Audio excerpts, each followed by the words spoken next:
রাজ্যে রাজনৈতিক পালাবদলের পর খুলে গিয়েছে আরজিকর ফাইলস। আপনারা জানেন 9ই আগস্ট আরজিকরের ভয়ঙ্কর সেই ঘটনার পর 2 বছর পেরিয়েছে।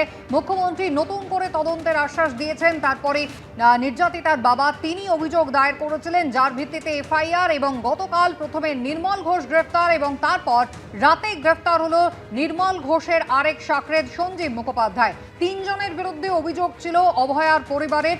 নির্মল ঘোষ গতকালই গ্রেফতার। রাতে গ্রেফতার করা হলো দ্বিতীয় জন সঞ্জীব মুখোপাধ্যায়কে, পানিহাটির প্রাক্তন তৃণমূল কাউন্সিলর। কথা বলবো ময়ূক ঠাকুর চক্রবর্তী রয়েছেন টেলিফোন লাইনে। ময়ূক, কোথা থেকে গ্রেফতার করা হলো এই সঞ্জীব মুখোপাধ্যায়কে?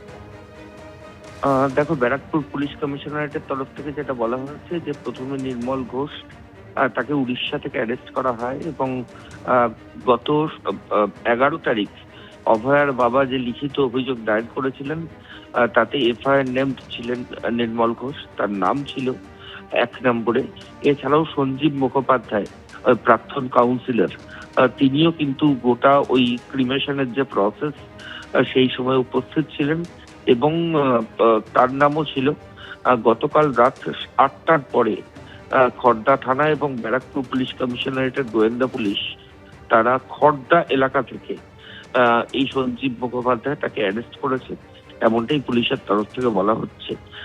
এবং নির্মল ঘোষ এবং সঞ্জীব মুখোপাধ্যায় দুজনকেই আজকে আদালতে তোলার সম্ভাবনা রয়েছে, ব্যারাকপুর আদালতে। পুলিশ নিজেদের হেফাজত চাইবে, কাস্টাডি চাইবে এবং আরো আরেকজন যে যার নাম এফআইআর এ রয়েছে তার খোঁজেও কিন্তু বিভিন্ন জায়গায় তল্লাশি শুরু হয়েছে। ধন্যবাদ। গতকাল কিন্তু নতুন করে অভিযোগ দায়েরের পরে প্রথম গ্রেফতার করা হলো এই আরজিকর মামলায় পানিহাটির প্রাক্তন তৃণমূল বিধায়ক নির্মল ঘোষকে। তার পুত্রবধূ বলছেন এই সৎকার সম্পর্কে তাদের কিছুই জানা নেই।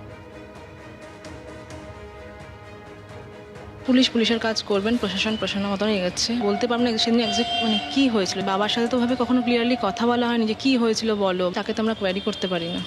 বিজেপি সরকার নতুন করে আরজিকর কাণ্ডের ফাইল খোলার পর প্রথম গ্রেপ্তারি।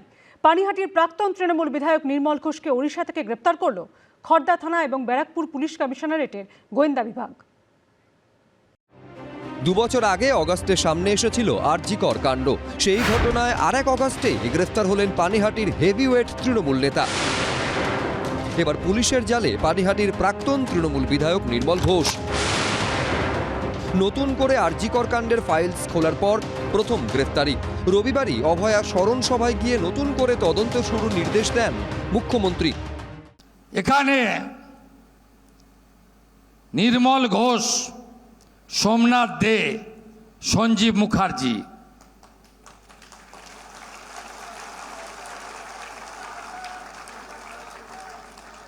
এই 3 জন এই কাণ্ড করেছেন।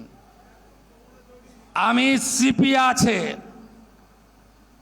CP Barrackpore here, please start new case and take appropriate action. Abhaya বলিনি, অভয়া বলিনি, অভয়া বলিনি। আমার লিমিটেশনের মধ্যে আমি কমিটেড। এরপর সোমবার এফআইআর করে খড়দা থানা।